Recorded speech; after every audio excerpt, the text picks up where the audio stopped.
Hey guys, Mysterious Man Toby, and I'm going to be giving you guys a character analysis patch 1.08 and how it affected Minato for this one. And of course, we gotta do it in his suit costume because we gotta come professional with this, right? Anyways, I'm gonna be going over exactly the major changes about Minato and ultimately how it affects his game and where he stands in the meta.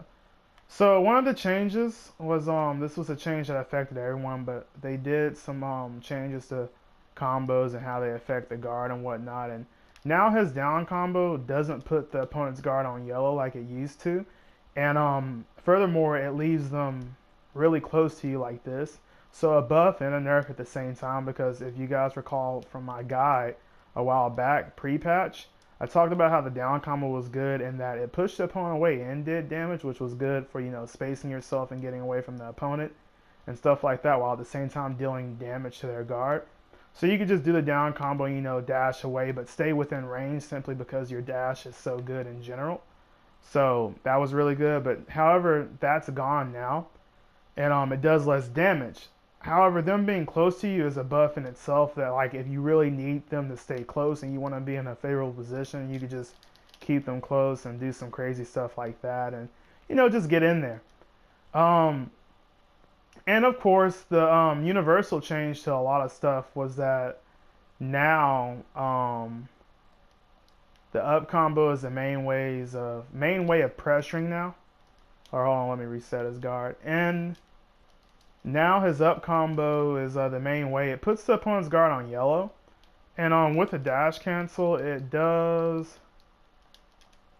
put it on red. But that's fine. It's still decent pressure for the fact that when he does the up combo, he's in a very good situation, because if you dash him or try to hit him, if you hit him from there, he can just dash off that and punish you. Of course, he's in the air, so not only is he already elevated in the air, like that, he can get really high in the air, and then of course, he can just dash back. His dash is really good, so he can get out of there without getting harmed. So it's not really that bad of a trade-off. It's just something else to get, something else that you have to get used to in terms of pressuring. Another nerf was this Rasengan, which is it starts up a little slower, just a tad bit, and it isn't active as fast as it used to be. Although it does retain the Rasengan dash priority, where if I Rasengan past you and I'm going past you and you dash me, you will just bounce off. This just means that, like, let's say around this range pre-patch, if you dash me, I could do a Rasengan and it would catch you. Now you kind of have to be in this range right here. This is a sweet spot for it to successfully happen. If they're about to dash you or whatever, you want to be in like this range or so.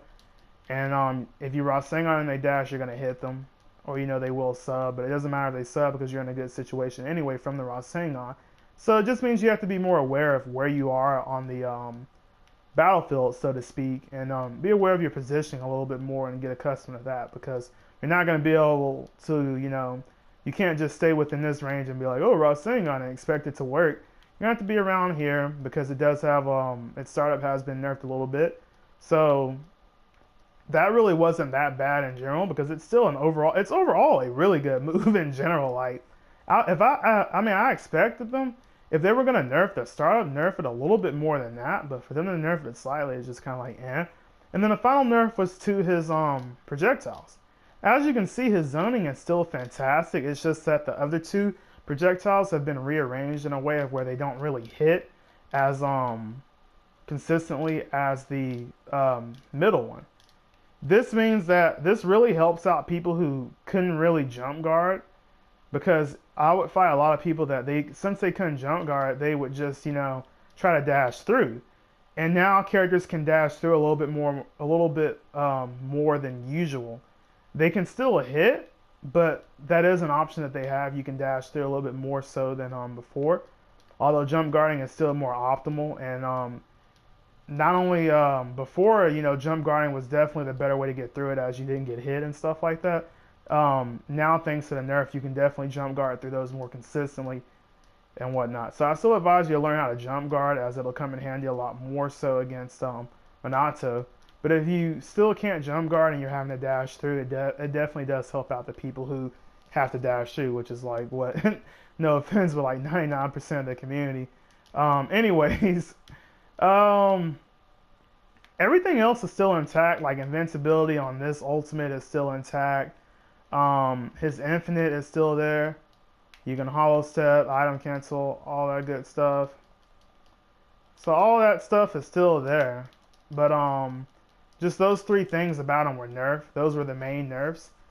Now where does Minato stand in terms of the meta? I think he's honestly still a contender for the best, and he's definitely top three. Why? Because he still has the best dash. He still has the best dash movement in the game. He still has really good zoning. He still has a really good get off of me move, and his pressure is still really good for the fact that if he does this string and he decides not to pressure, he can just since he's elevated in the air, he can easily get off of the opponent in a way of where you can't really trace him. His dash movement is so good that he can just back off. Like he can afford to back off in situations like this because he can easily get back in. So his game plan for the most part is still intact. And with the fact that all the other top characters got nerfed in some form or fashion, he literally still maintains his top tier presence, in my opinion. If a lot of you guys have been playing ranked in the past week or so, you'll notice that a lot of people are really utilizing Minato. The meta is starting to kind of solidify itself and stick and rank. And I've been coming across a lot of Minatos. A lot of them, of course, they're just using them because they probably got destroyed by Minato, and so they're like, I'll use Minato. And really, for the most part, a lot of those Minatos just rely on Rasengan and win. You'll see that a lot of trend with the ranked Minatos is that they'll try to use their projectiles, they'll try to fight. When they're losing, they just rely on a few Rasengans to even up the game and stuff. So nothing new with the ranked Minatos, but in general, Minato's still definitely a top tier pick in my opinion if you're looking for a character that's really good in the meta and you want to invest time into to combat the meta. He's definitely your guy.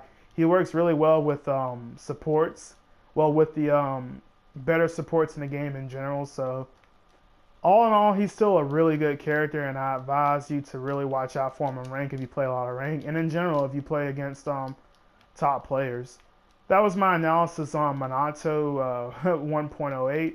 I'll definitely be posting more analysis of characters in addition to other stuff like guides and all that good stuff. So make sure you stay tuned and subscribe for that. And of course, like the video if you enjoyed it. And leave a comment with your feedback on what you feel about Minato and maybe the patch in general. Thank you guys for watching. Mysterious Man Toby signing out.